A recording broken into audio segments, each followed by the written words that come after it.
All right, guys, welcome back to the channel. Welcome if you're new. Thank you for taking time out of your day to check the video out. We have more PlayStation news, rumors, and leaks to go over and talk about. We have some new details about Spider-Man 2, some really good news there.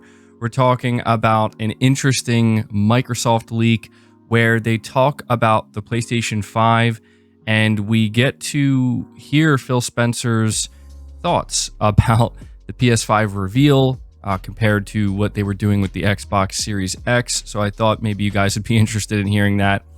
And also talking about this Microsoft leak, we are learning just how expensive it is for these companies like Microsoft and Sony to get AAA games onto their subscription service. And then finally, we're going to talk a little bit about some PlayStation 5 sales data. So before we dive into these topics, do me a favor, be sure to hit the like button if you end up enjoying the video or finding it informative, and hit that subscribe button if you're new here to the channel. We're starting here with some really good news for Spider-Man 2. It has officially gone gold. Insomniac confirmed this today with a post saying, "We are gold. We're thrilled to share the news ahead of Spider-Man 2 PS5's launch on October 20th, 2023, with a few words from the game's cast." And they put together this short video where it is the game's cast talking about the game going gold, which was a nice little thing for them to do. But yeah, if anybody was concerned that this game would potentially suffer a delay of some kind, that's not going to happen. The game is done. It's ready to be printed on disc. It's ready to be released. And so, yeah, we are exactly 1 month away from Spider-Man 2. But we also have some new details about Spider-Man 2 when it comes to the visuals and the tech. This is being reported by Shinobi602. He says Marvel's Spider-Man 2 visual and tech details. Improved facial animations make for more emotional scenes with realistic levels of ocular detail, visible capillaries, moistened eyelids, and more. Bodies of water reflect the world with full ray tracing. Characters have enhanced simulated musculature that stretch and react realistically. Much more NPCs on screen with more body shapes and types enter and exit buildings. Cars bob up and down with authentic suspension systems. Building windows aren't just empty anymore, you can see occupants inside. Stand on a Manhattan skyscraper and you can see Brooklyn's traversable skyline far off in the distance. Full use of the DualSense symbiote.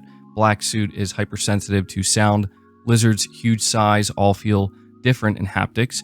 Take advantage of the PS5's 3D audio, heightened by a 360-degree range of sounds. So yeah, Shinobi602 did a very good job putting together these bullet points, highlighting some of the impressive visual and tech details regarding Spider-Man 2. It all sounds awesome. I think that we've already seen some of this on display within the gameplay and the trailers. And so, yeah, let me know your thoughts on that.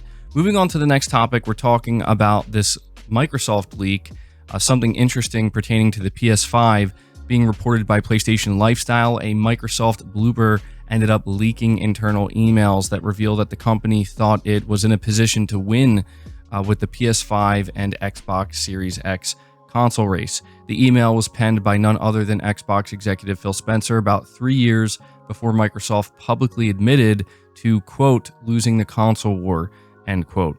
On March 18th, 2020, Spencer wrote to Microsoft CEO Satya Nadella and CFO Amy Hood, sharing what he thought about the PS5's reveal. So I'm going to read to you the entire email. He says, "Even as I type this, I know I shouldn't, but I can't help myself. We've all lived with 7 years of starting off a generation with a price and performance and messaging disadvantage to PS4 with Xbox One. I have to admit this morning when I woke up knowing the PS5 reveal was today, that the stress level was higher than normal. Now, after almost 12 hours of soaking in the unveil, taking apart their specs and looking at the community responses, I just wanted to say that I'm proud of our team. We have a better product than Sony does, not just on hardware, but equally important on the software platform and services on top of the hardware. We have the ingredients of a winning plan. I felt the feedback from the BOD, or the Board of Directors, discussion on being too confident, and maybe this will just reinforce that perception. I get the need to be humbly confident, but today was a good day for us. We haven't won anything, and I know we have hard discussions about pricing, P&L, investments, etc. This mail isn't trying to scoop any of that. Those discussions really matter, but we can take confidence in our product truth here, and I do believe any conversation needs to start with believing that this was a good day for Xbox. Thanks for indulging me, Phil." So yeah, as you can tell, this email, among many others, were not meant to ever be made public. And I don't think Phil is saying anything wrong or bad here, but what's very interesting to me is to get this type of insight. You know, there's no denying that the day Mark Cerny came out and did his hour-long Road to PS5 discussion, you know, everybody was focused on that, and there was a lot of buzz, and you just can't help but think, you know, what does somebody like Phil Spencer think about, you know, the PS5 specs? And I remember at that time, the Road to PS5, it was not the best first introduction to the PS5, not because it wasn't super interesting to hear Mark Cerny talk about it, but because, you know, people were focused on the lower teraflop count, and there really was just a lot of conversation geared, you know, more in favor of the Xbox console because it was more powerful and Microsoft's messaging was on point. And it's just very interesting to hear how confident Phil was, where he says straight up, we have a better product than Sony does, not just hardware, but even with software. So like talking about games. And what's most mind-blowing to me about this is how this really didn't turn out the way Phil expected it to at all. Because if you think about it, this email was written in March.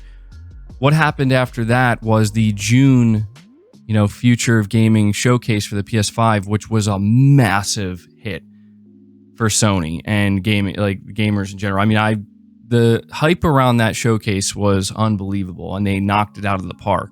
Then after that, 1 month later, Microsoft did their showcase with, you know, for their games for the next gen with the Xbox Series X, and it was disastrous, mainly because of Halo Infinite. I'm sure you all remember that.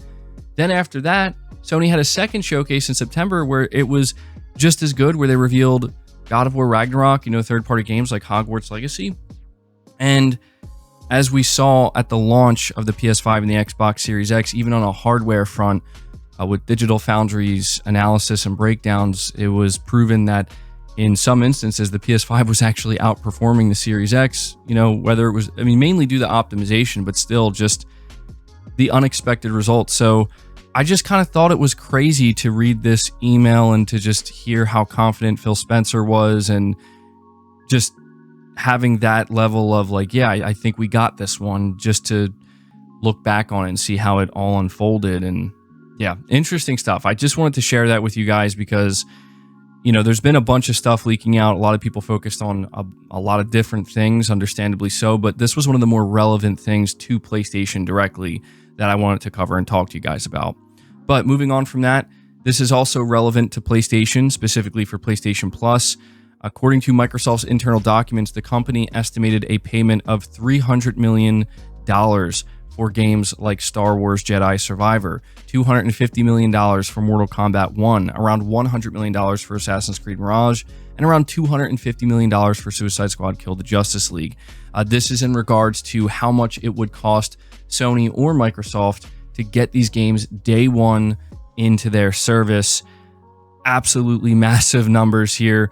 And it says here, to put figures into perspective, it cost $220 million to develop The Last of Us Part 2 and around $212 million to develop Horizon Forbidden West. Offering those games via PS Plus would mean that it would take Sony an absurdly long amount of time to break even, let alone make a profit. Interestingly, Microsoft has admitted that Game Pass growth has been stagnant as of late, but the company's overall financial strength affords it the luxury of taking losses in the gaming division. And it is worth noting that we don't know what Starfield may have done for Game Pass. But it says here, with the final paragraph, in other words, PlayStation chief Jim Ryan was right about this, at least following Microsoft's strategy would hurt Sony's first-party game development and quality. It also makes no financial sense to spend an entire first-party budget to add a third-party AAA game onto PlayStation Plus. So yeah, again, this is some really interesting, insightful, and I think important information to be going over here, because people have always wondered, you know, why isn't Sony, or even Microsoft for that matter, getting these bigger games day one into Game Pass? Well, now you can see why they're not doing that, because they would have to pay literally more than it would cost to create some of the biggest AAA games in the industry just for one game on their service. It's actually kind of insane. I can't believe some of these numbers, but there you go. And last but not least, we have some good news when it comes to PS5 sales in Europe. It saw apparently a nearly 200% increase compared to the year before. Now, it is worth noting that there was a sale during the month of August for PS5 hardware, so there's no doubt that that played a big role here, but either way, the demand is clearly still there. So this data was reported by GamesIndustry.biz's Christopher Dring.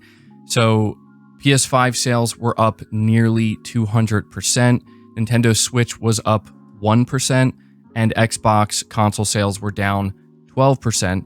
Accessories were up 36%, FIFA 23 was the top seller, and 30% more games sold over August 2022, not including Baldur's Gate 3. So there you go, some very interesting data when it comes to the European market. And it's crazy to see here, right? I mean, the PS5 is just doing really, really well. And compared to the Switch, you can understand why the Switch is beginning to slow down, because Nintendo is getting ready to announce their next generation Switch console, which I have no doubt is going to sell insanely well. And we're probably going to see PS5 and the Nintendo Switch 2 kind of fighting each month for the top spot. But unfortunately, when it comes to Xbox console sales, they're still struggling. But there you go. There's the European data for console sales in the gaming market for August 2023. That's going to do it for the video, guys. I hope you did enjoy it. I hope you found it informative. Again, if you did, be sure to leave it a like, subscribe if you're new, hit the bell notification icon, and feel free to share this video out on top of all that. But until next time, guys, take care.